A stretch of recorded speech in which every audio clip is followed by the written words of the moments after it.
Hello, this is Kimberly Allen. I'm here today to talk to you about the role of peer recovery and family support in optimizing integrated health outcomes. This is segment 7 of 8, and today we're going to talk about considerations in utilizing peers, results of utilizing peers, and the benefits therein. This project is part of the Texans for Recovery and Resiliency, and TRR is a SAMHSA-supported collaboration between the Family Mental Health Network, which is the Texas Federation of Families for Children's Mental Health, and the Addiction Recovery Community statewide network, RecoveryPeople. The purpose of this collaboration is to strengthen peer and family voices in mental health and substance use recovery, policy, and program development. When I asked people about their considerations, and these were telephonic interviews with leaders of influence in mental health and addiction treatment, I wanted to know if they had any real concerns. In this case, this was an inpatient psychiatric individual, part of an integrated health system, and he said there are no real concerns beyond the skepticism by providers. Now I get positive feedback. There was the hierarchical structure and peers challenged the status quo. So overall, we waded into peers, even though we had the money and the resources. They went from 2 peer supporters to 9 peer supporters. So what he's saying is that originally his provider group was full of skeptics. People didn't really know what it was. He talked about the physicians that he uses there in his psychiatric health system.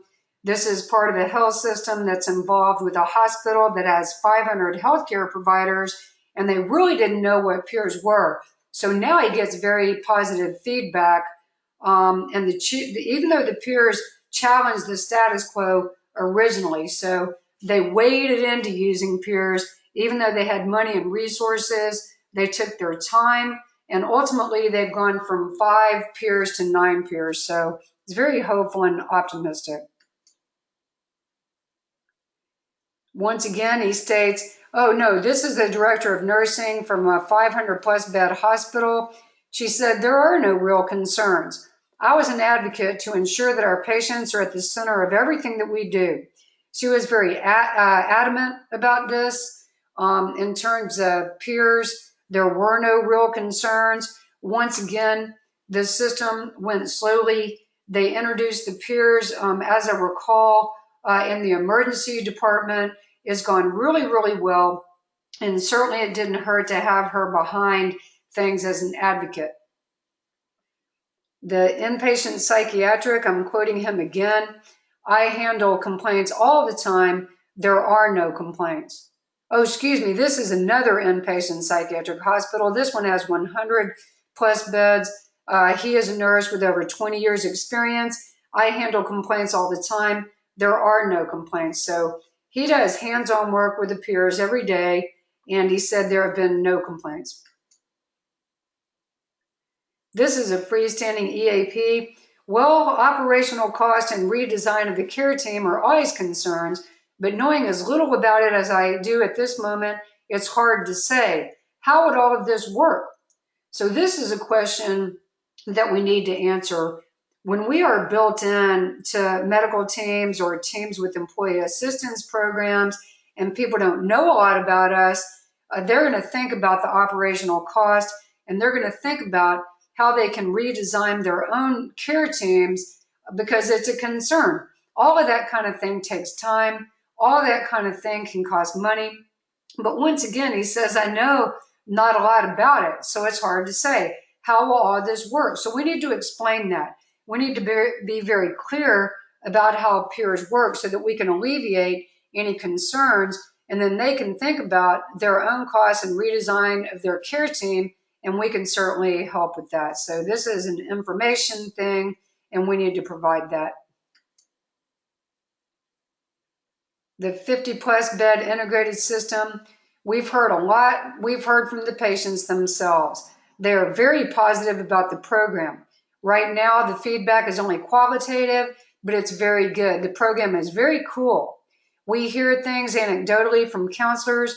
Right now, the feedback is only qualitative, but it's very good. So he was letting me know, as I was letting him know about this study. When you get qualitative feedback from people, you're actually talking to people that are utilizing the services, just like I talk to people in my interviews that are actually utilizing peers in integrative environments. So he's listening to his patients and he's listening to his healthcare providers. And as you can see, he thinks the program is very cool. He was very excited to talk about the program, and I'll be talking to him more about that. They're using the program across the board in all components in his healthcare system. The benefits of peer support and family partners are multitudinous. It helps the healthcare system to merge the concept and practice of recovery with physical well-being and overall wellness. So it merges those concepts. It empowers people in self-advocacy. It improves customer service, improves customer satisfaction. This is something that we really want to see in healthcare today. It helps patients navigate the system. It helps to identify problems, glitches. It engages people in partnership with health systems and improves the health systems in Texas. So we really are getting more patient-centered in healthcare today. We want to hear what people have to say about it. We want to improve healthcare today. So this really goes a long way with medical providers because they can see how peers relay information, and how they're involved in supporting patients and helping people navigate. It better engages individuals in care. It pays attention to treatment preferences. So people may have a preference, for example, a medication that they don't prefer to use. It might be a medication that was not helpful to them in the past. They had an adverse reaction to that. And so peers listen, and they listen to the patient, and they can understand what the patient is saying and help them relate that information to healthcare providers. Peers help with courtesy because we are indeed courteous. We help with coordination and continuity of care and just care overall. So we help people not just fall in the cracks of healthcare. We help individuals increase their ability to manage their symptoms. We help reduce patient reliance on formal services while still achieving positive recovery outcomes. So instead of having a patient rely on going back to primary care or back and forth to the hospital and working with informal services all the time, we can still get positive recovery outcomes by having patients rely on community services and helping them manage their own systems through wellness and resiliency and their own personal recovery process. We help patients to sustain treatment outside the hospital settings. We reduce inpatient actual admissions. We help with access to care, and we help increase efficiency, certainly in access. We help people get ready and access care, but we don't see people admitting to the hospital over and over and over again, which is part of the reason you see managed healthcare be as involved as they are with the peer movement. Other benefits are that we can help reduce the use of costly health services. That includes the emergency department, inpatient stay. We increase the utilization of preventive and primary care services. So overall, we reduce the cost of health services. That's a very big deal. So on a quick look, I provided this slide that we reduced expensive inpatient service use. We reduced recurrent psychiatric hospitalizations for patients at risk for readmission. We improve individuals' relationships with their healthcare providers. We better engage individuals in care. We significantly increase individuals' abilities to manage their symptoms and reduce their reliance on formal services while still achieving positive recovery outcomes.